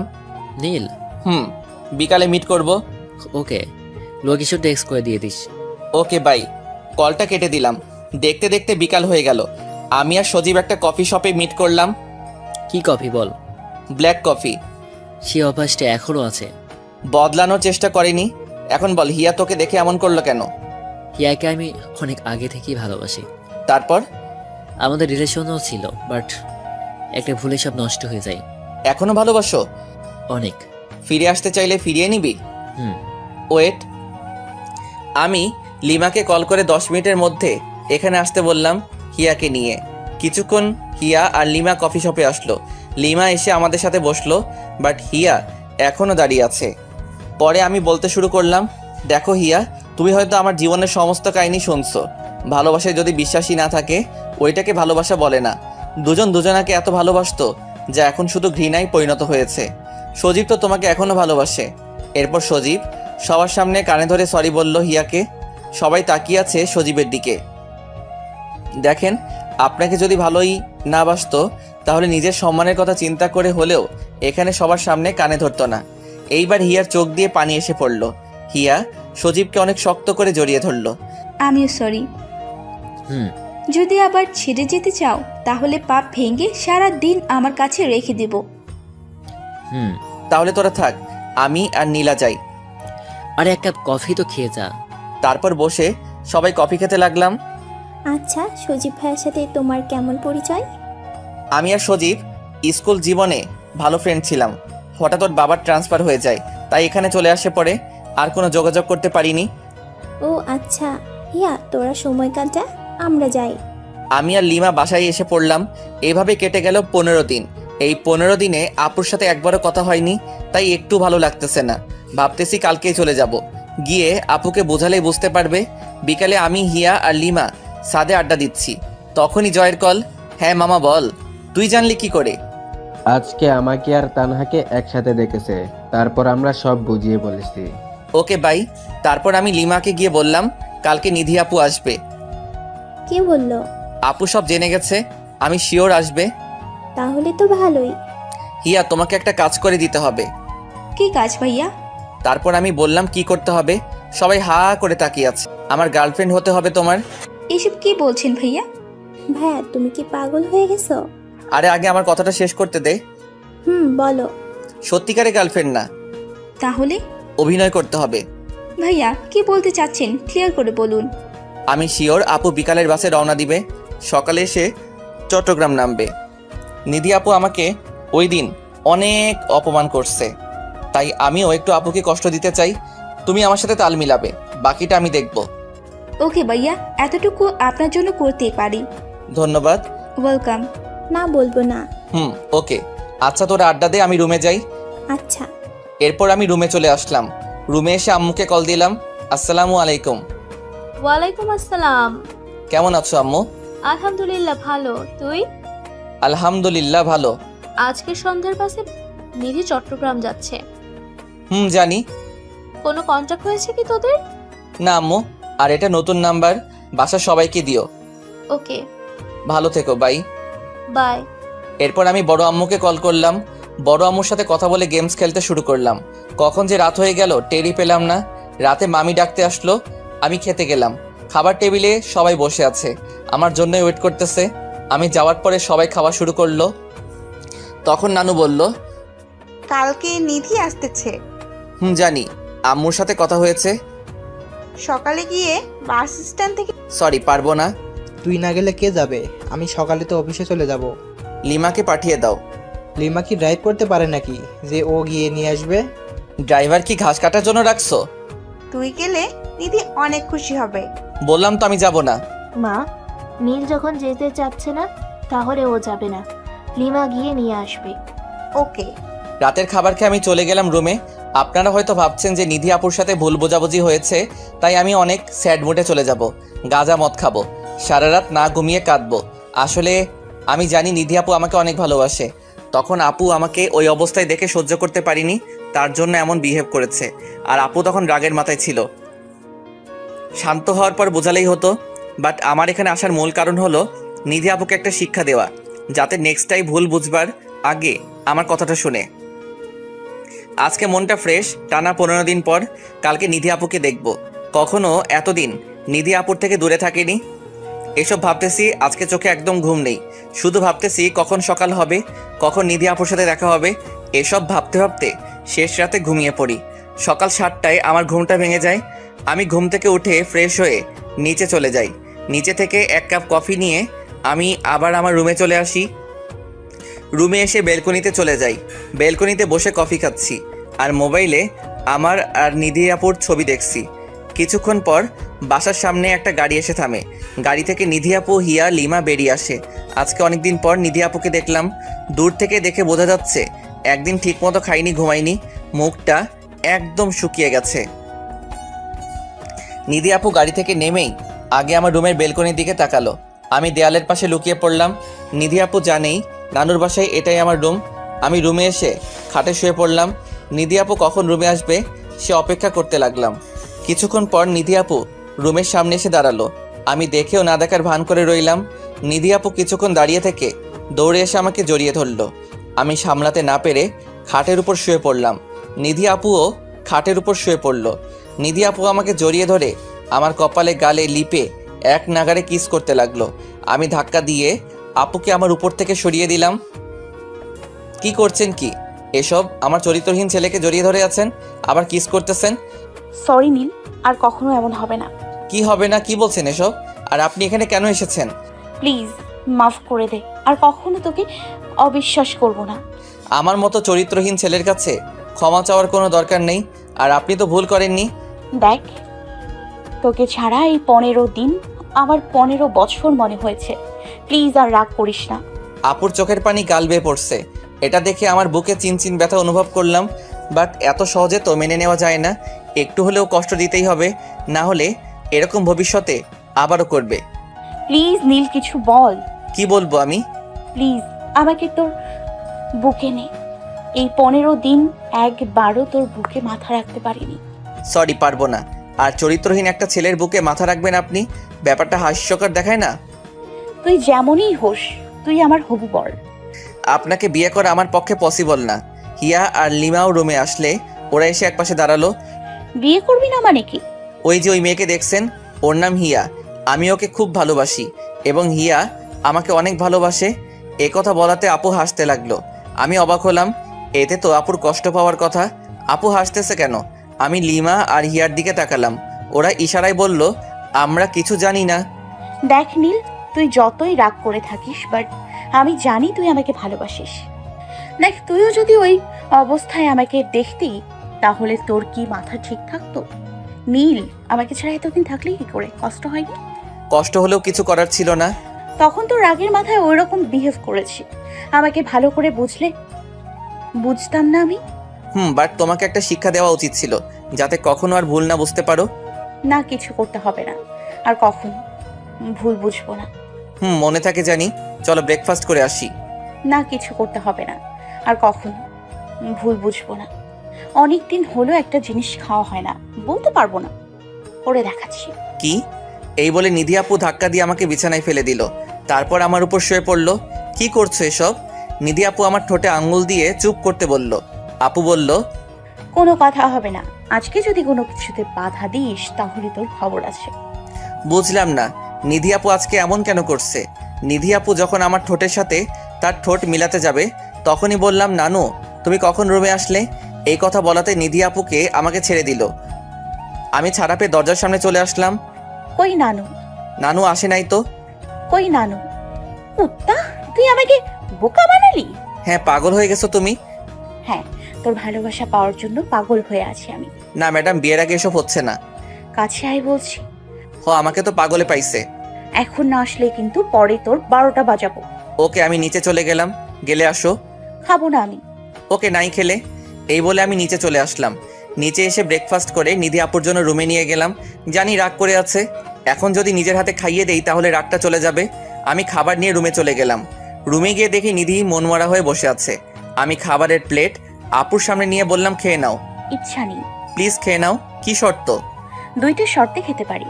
অনেকক্ষণ কিস করবি, তারপর নিজের হাতে খাইয়ে দিবি। পারবো না। ওকে, তাহলে আর কি, আমিও খাবো না। আপুর কপালে আলতো করে আমার ঠোঁট ছোঁয়ালাম। আপু কেঁপে উঠল। আমি এবার আপুর সামনে এক লোকমা খাবার তুলে ধরলাম। আপু খেতে লাগলে। আপুর খাওয়া শেষ হলে আমি খাবারের প্লেট নিচে গিয়ে দিয়ে এসে আবার রুমে চলে আসি। নীল, চল বাইরে যাই। বিকালে? এখন কি করব? আমার সাথে আড্ডা দাও। আমরা গল্প করতে লাগলাম। গল্প করতে করতে দুপুর হয়ে গেল। আমরা দুপুরে খাবার খেয়ে রুমে চলে আসলাম। আমি, নিধি আপু, হিয়া, লিমা সবাই আড্ডা দিতে লাগলাম। হিয়া আর লিমা রেডি থেকো, বিকালে বাহিরে যাব। ওকে ভাইয়া। হিয়া সজীবকে আসতে বইল। ওকে। এরপর আড্ডা দিতে দিতে বিকাল হয়ে গেল। বিকালে সবাই রেডি হতে চলে গেল। কি পরবো? শাড়ি পরবা? নিয়ে আসি নাই তো। ওয়েট, আমি লিমার কাছ থেকে নিয়ে আসছি। আমি লিমার কাছে গিয়ে একটা নীল কালারের শাড়ি নিয়ে আসলাম। এসে নিধি আপুকে পরিয়ে দিলাম। নিধি আপু শাড়ি পরার সময় তার শাড়ির কুচি আমার ধরে রাখতে হয়। কেমন লাগছে আমাকে? পারফেক্ট বউয়ের মতো। এই কথা শুনে আপু একটু লজ্জা পেল। তুই কি পরবি? T shirt? না নীল, পাঞ্জাবি পরবি, যাতে সবাই ভাবে আমরা কাপল। ওকে। এরপর আমরা রেডি হলাম। আমি আর নিধি আপু নিচে চলে আসলাম। বাট হিয়া আর লিমার কোনো খোঁজ নেই। এদের সাজতেই তো সারাদিন লাগে। বাট নিধি আপু কখনো মেকআপ করে না, আমার বারণ আছে। হিয়া আর লিমা আসলো। আমরা নানু আর মামিকে বলে বেরিয়ে পড়লাম। আমি ড্রাইভ করছি, নিধি আমার পাশের সিটে, হিয়া লিমা পিছনে। হিয়া, সজীব কোথায় থাকবে? ভাইয়া, রেস্টুরেন্টের সামনে। ওকে। এরপর রেস্টুরেন্টের সামনে গিয়ে গাড়ি পার্ক করলাম। আমরা গাড়ি থেকে নেমে গেলাম। দেখি সজীব দাঁড়িয়ে আছে। সজীব আমাদের দেখে আমাদের দিকে আসতে লাগলো। ও তোর ফ্রেন্ড সজীব না? হ্যাঁ আপু।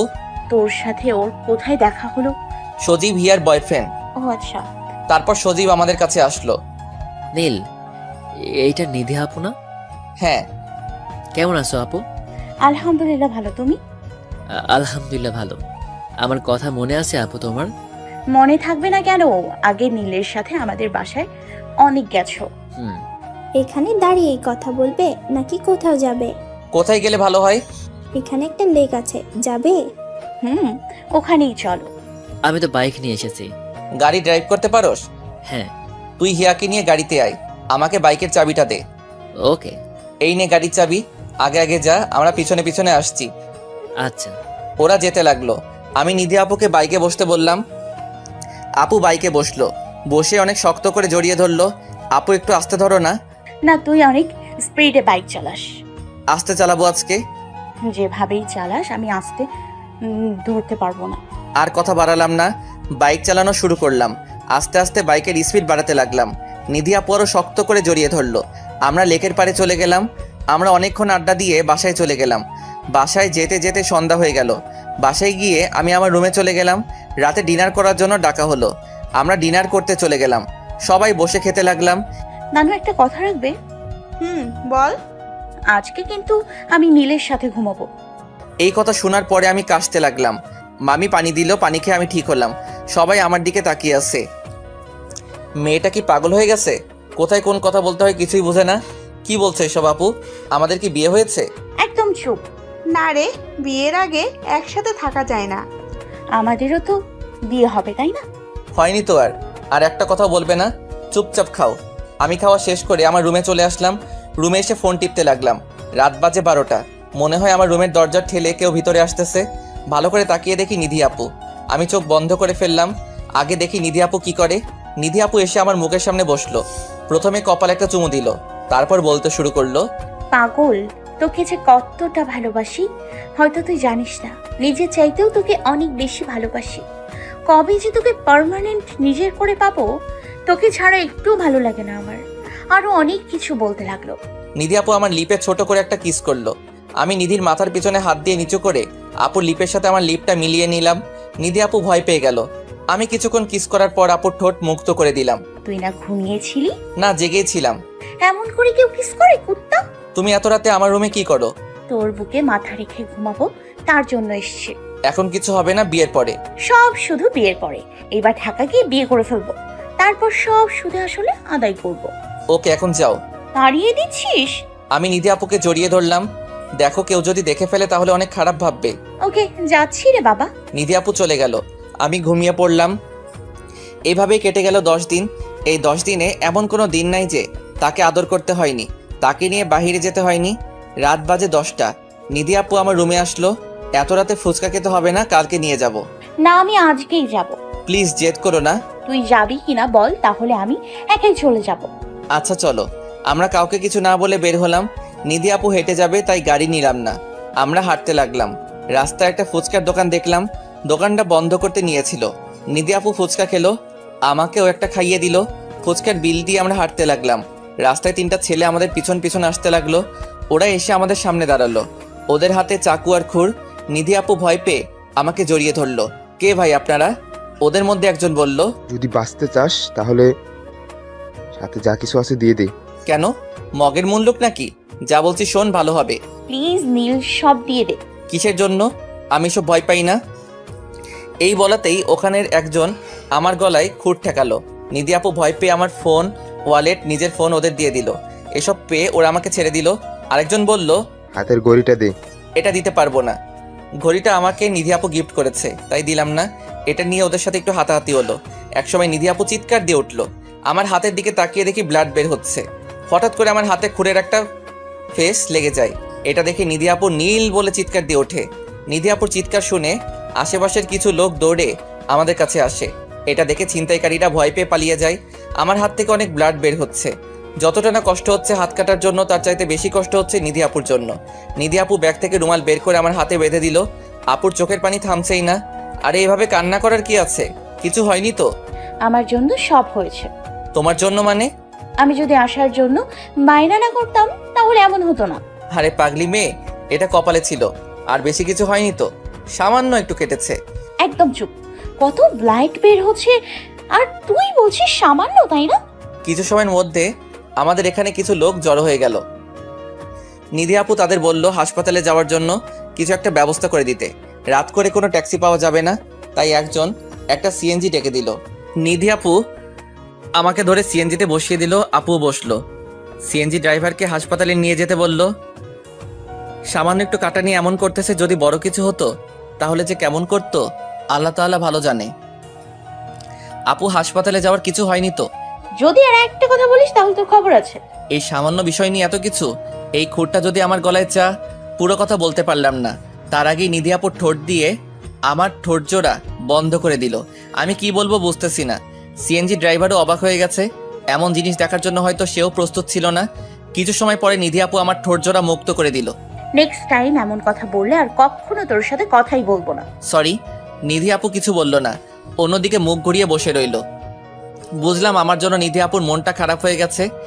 আমি নিধি আপুর কাঁধে মাথা রাখলাম। আপু আমার দিকে তাকালো, আমার মাথায় হাত বুলিয়ে দিতে লাগলো। আপু। বল। ওই নিধি। ন্যাকামো না করে বল কি হয়েছে। হাসপাতালে যেতে হবে না। কেন? তোমার ঠোঁটের ছোঁয়া পেয়ে সব ব্যথা ভালো হয়ে গেছে। ফাজলামো শুরু করছিস তাই না? একদম না, সত্যি বলছি। সিএনজিটা থেমে গেল। ড্রাইভার বলল, আপা এটাই হাসপাতাল। নিধি আপু ওনাকে অপেক্ষা করতে বলল। ডাক্তার দেখিয়ে আবার এই সিএনজিতেই বাসায় ফিরতে হবে। হাসপাতালে সবচাইতে বড় ডাক্তারের কেবিনে গেলাম। কেবিনে গিয়ে দেখি এটা তো মামার বন্ধু। ওনাদের বাসায় আগে অনেক গেছি, অনেক দিন এই আঙ্কেলের সাথে দেখা হয় না। আসতে পারি আঙ্কেল? নীল, তুমি এখানে? আসসালামু আলাইকুম আঙ্কেল। ওয়ালাইকুম আসসালাম। কেমন আছো নীল? আলহামদুলিল্লাহ ভালো আঙ্কেল, আপনি? ভালো, বাট তোমার হাতে কি হয়েছে? ব্লাড কেন? একটা অ্যাক্সিডেন্ট, একটু কেটে গেছে। সাথে এটা কে তোমার? হবু বউ আঙ্কেল। কেমন আছো মা? আলহামদুলিল্লাহ ভালো, আপনি? ভালো। এমন সময় একজন নার্স এসে বলল, একটা রোগীর অবস্থা খুব খারাপ। আঙ্কেল আমাকে বলল আমি একটা নার্স পাঠিয়ে দিচ্ছি, তোমরা বসো। আঙ্কেল চলে গেল। আমরা বসলাম। কিছুক্ষণ পরে একটা নার্স আসলো। নার্সের বয়সটা একদম কম, মনে হয় মেডিকেল কলেজের স্টুডেন্ট, আর একটু স্মার্টও। ভাইয়া কি হয়েছে? হাত কেটেছে। সেলাই করতে হবে, তাই ইনজেকশন দিয়ে অবশ করে নেব। আপু আমি ইনজেকশন দিব না। ইনজেকশন দেওয়াটা কি খুব জরুরি? হ্যাঁ আপু, না হলে অনেক ব্যথা পাবে, আর ওনার মতো কিউট ছেলেকে আমি ব্যথা দিতে পারবো না। আপনাকে এখানে কে কিউট সেটা দেখতে পাঠানো হয়েছে? সরি। নিধি আপু আমাকে জড়িয়ে ধরলো, তারপর আমাকে ইনজেকশন দিয়ে দিল। আসলে ইনজেকশন অনেক ভয় পাই আমি। তারপর হাত ওয়াশ করে সেলাই করে দিতে লাগলো। তারপর নার্স বলল, আচ্ছা একটা প্রশ্ন করি? আমি বললাম ওকে করেন। হ্যাঁ। বাট আপনাদের ব্যবহারে তো মনে হচ্ছে না। আসলে নিধি আপু আমার চাচাতো বোন এবং হবু বউ। হো, তার জন্যই তো বলি একটা কাজিন তো আর জড়িয়ে ধরবে না এমন করে। কথা বলতে বলতে সবকিছু কমপ্লিট হয়ে গেল। আমরা আঙ্কেলের কাছ থেকে বিদায় নিয়ে হাসপাতালের সামনে চলে আসলাম। সিএনজি ড্রাইভার এখনো সিএনজি নিয়ে বসে আছে। আমরা গিয়ে সিএনজিতে বসলাম। বাসার ঠিকানা বললাম। আমাদের বাসার সামনে সিএনজি ব্রেক করলো। আমরা ভাড়া মিটিয়ে বাসায় গিয়ে কলিং বেল বাজালাম। দেখি নানু, মামা, মামি, লিমা, হিয়া সবাই আছে। আমরা দুজন সবার সামনে গিয়ে দাঁড়ালাম। এত রাতে তোমাদের বাসার বাহিরে কে যেতে বলেছে? সরি মামা। আজকে তোমাদের কিছু হলে আপুকে কি জবাব দিতাম আমি? কিছু হয়নি তো, যাও নীল, তুমি গিয়ে রেস্ট করো। ওকে, এই বলে আমি রুমে চলে গেলাম। আমার পিছনে পিছনে নিধি আপু আসলো। আপু এসে আমার পাশে বসলো। আজকে আমার জন্য তোর এই অবস্থা হলো। এই কথাটা আরেকবার বললে তোমার খবর আছে বলে দিলাম। ডিনার করবি না? না। কেন? দেখো না হাতটা কাটা আমার। ওয়েট, আমি নিয়ে আসছি। আপু নিচে চলে গেল। নিচে গিয়ে আমার জন্য খাবার নিয়ে আসলো। হাত ধুয়ে আমার সামনে খাবার তুলে ধরলো। আমি খেয়ে নিলাম। তুমি খাবে না? পরে খাবো। আমার সাথে খাও। তোর সাথে কি করে খাবো? এক লোকমা তুমি খাবে, আরেকবার আমাকে খাইয়ে দিবে। এভাবে আমাদের খাওয়া শেষ হলো। খাওয়া শেষে নিধি আপু প্লেট নিয়ে নিচে চলে গেল। আবার রুমে এসে আমার পাশে বসলো। অনেক রাত হয়েছে, রুমে চলে যাও। না, আজকে আমি তোর সাথেই থাকবো। না, হবে না। কেন? যদি আমি কিছু করে ফেলি? আমি তো এটাই চাই, আর তোর জোর করতে হবে না। তুই চাইলে এমনিতেই হবে। পাগল হয়ে গেছো তুমি? কেন? সব মেয়ে তার ইজ্জত রক্ষা করতে চাই, আর তুমি কি না? তুই তো আমার স্বামী। বাট হবু স্বামী। ফের এক কথা, দাঁড়া তোর ব্যবস্থা করতেছি। কেমন আছিস নীল? ছোট আম্মু, আমি নিধি। হ্যাঁ মামনি বলো। ঢাকা আসলে আমাদের বিয়ে দিয়ে দেবে। এত তাড়াতাড়ি করার কি দরকার? তোদের লেখাপড়া শেষ হোক তারপর। না, আমি এতদিন ওয়েট করতে পারবো না। আচ্ছা দেখা যাবে, আগে ঢাকা আসো, না শিওর দিয়ে বলো, না হলে। না, তোমাদের বিয়ে করতে হবে না। আসলে তোমাদের বিয়ে দিয়ে দিব। ধন্যবাদ আম্মু। আমার ছেলেটাকে পাওয়ার জন্য একেবারে মরিয়া হয়ে গেছিস। কি করব বলো, তোমার ছেলেকে ছাড়া যে কিছু ভাবতে পারি না। আচ্ছা, নীলের কাছে দে। ওকে। এরপর আমি আম্মুর সাথে কথা বলে কল কেটে দিলাম। নিধি আপুকে রুম থেকে বাহির করে আমি দরজা লাগিয়ে দিলাম। আমি সাধারণত রুমের দরজা লক করি না, বাট গতকাল রাতের মতো আজকেও রুমে আসতে পারি। আমি ঘুমিয়ে পড়লাম। কালকের পরের দিন আমার জন্য একটা স্পেশাল দিন। কালকে অনেক কাজ বাকি আছে। সকালে দরজা ধাক্কানোর শব্দে আমার ঘুমটা ভেঙে গেল। ধাক্কাচ্ছে তো ধাক্কাচ্ছে, থামার কোনো নামই নেই। এটা নিধি আপু ছাড়া আর কারো কাজ না। একরাশ বিরক্ত নিয়ে দরজাটা খুলে দিলাম। খুলে দেখি নিধি আপুই দাঁড়িয়ে আছে। এত সকালে ডাকতেছো কেন? কয়টা বাজে খেয়াল আছে? হ্যাঁ, 9টা বাজে। এখনো তোর সকাল। তা নয়তো কি? ফ্রেশ হবি না? একা একা পারবি না। এরপর নিধি আপু আমাকে নিয়ে ওয়াশরুমে চলে গেল। ফ্রেশ হয়ে ওয়াশরুম থেকে বের হলাম। নানু, মামা, মামি রুমে আসলো। এখন কেমন আছি এসব জেনে সবাই চলে গেল। নিধি আপু বলল আমি এখন যাই, 30 মিনিট পরে খাবার নিয়ে আসবো। নিধি আপু চলে গেল। হিয়া আর লিমা রুমে আসলো। এখন কি অবস্থা ভাইয়া? ভালো। একটা কাজ করে দিতে হবে তোমাদের দুজনের। কি কাজ? আচ্ছা, কালকের দিনের কথা কি তোর মনে আছে? কেন, কালকে কি হয়েছিল? সত্যি জানিস না নাকি ফান করছিস? কালকে কি তোমার নানার জন্মবার্ষিকী নাকি? এরকম স্পেশাল একটা দিন ভুলে গেলি? আচ্ছা, কি হয়েছে বলবা তো? আর কালকে কি? কিছু না। নিধি আপু রুম থেকে চলে গেল। কালকে নিধি আপুর জন্মদিন। আপু ভাবছে সত্যি আমি ভুলে গেছি, তাই মন খারাপ করে চলে গেল রুম থেকে। আমি ফোন দিয়ে লিমা আর হিয়াকে আসতে বললাম। ওরা আসলো। প্ল্যানিং মোতাবেক হিয়া আর লিমা নিধি আপুকে নিয়ে বাহিরে যাবে। এই সময়ে আমি সব কিছু ব্যবস্থা করে রাখবো আপুকে সারপ্রাইজ দেওয়ার জন্য। নিধি আপু বাইরে যেতে চাইলো না, বাট হিয়া আর লিমার অতিরিক্ত জোর করাতে সাথে গেল। আমি এদিকে সজীবকে কল করে গাড়ি নিয়ে আসতে বললাম। এরপর আমরা মার্কেটে চলে গেলাম। প্রয়োজনীয় সব কিছু কেনাকাটা করে বাসায় চলে আসলাম। ছাদে চলে গেলাম আমি আর সজীব। ছাদে গিয়ে ফার্স্টে ছাদ লাইটিং করলাম। আস্তে আস্তে সব কিছু শেষ করে দিলাম। সন্ধ্যা হয়ে গেল। আমি আর সজীব আমার রুমে চলে গেলাম। রাত 8টার দিকে নিধি আপু বাসায় আসলো। হিয়া আর লিমাকে মনে মনে একটা ধন্যবাদ দিলাম। নিধি আপু বাসায় এসে আমার রুমে আসলো। সজীবকে আমার রুমে দেখে একটু কথা বলে চলে গেল। হিয়া সজীবকে দেখে আরো বেশি অবাক হলো। আমি হিয়াকে বললাম নিধি আপুর দিকে নজর রাখতে, কোনোভাবেই জানি নিধি আপু ছাদে যেতে না পারে। আর লিমাকে পাঠালাম ছাদে কিছু কাজ বাকি আছে সেগুলো কমপ্লিট করতে। রাতে সবাই ডিনার করে যে যার রুমে চলে গেলাম। রাত বাজে 11:15। আমি সজীবকে ছাদে যেতে বললাম। নানু, মামি, মামা, হিয়া, লিমা ছাদে চলে গেল। আমি নিধি আপু রুমে গেলাম। দেখি আমার পিক দেখতেছে ফোনে। আপু, তুই আমার রুমে কি মনে করে? এদিকে আসো। আচ্ছা। নিধি আপু আসলো। আমি নিধি আপুর চোখটা বেঁধে ফেললাম। নীলকে করছিস কি? চুপ করে থাকো। আমি নিধি আপুকে কোলে তুলে নিলাম। আজকে এত রোমান্টিক, এত উজ্জ্বল কেন তুমি? এতটুকুতে এরকম? যখন বেবি হবে তখন তো মোটা হব, তখন নিবি কি করে? দেখা যাবে। আমি নিধি আপুকে নিয়ে হাঁটতে লাগলাম। নিধি আপু বলতেছে কই নিয়ে যাচ্ছিস? আমি কিছু বলছি না, ছাদে চলে গেলাম। একটা টেবিলে কেক রাখা হয়েছে, কেকের সামনে আপুকে নামিয়ে দিলাম। রাত 12টা বেজে গেল। আমি আপুর চোখ মুক্ত করে দিলাম। সবাই একসাথে বলতে লাগলাম happy birthday to you, happy birthday dear Nidhi. এসব দেখে নিধি আপু আমাকে জড়িয়ে ধরে কেঁদে দিল। আমি নিধি আপুকে আমার বাহুডরে নিয়ে নিলাম। পরে মামা বলল আরে আজকের দিনে কাঁদতে নেই। এরপর নিধি আপু কেক কাটলো। ফার্স্টে আমাকে খাইয়ে দিল, তারপর নানুকে একে একে সবাইকে খাইয়ে দিল। সবাই গিফট দিয়ে নিচে চলে গেল।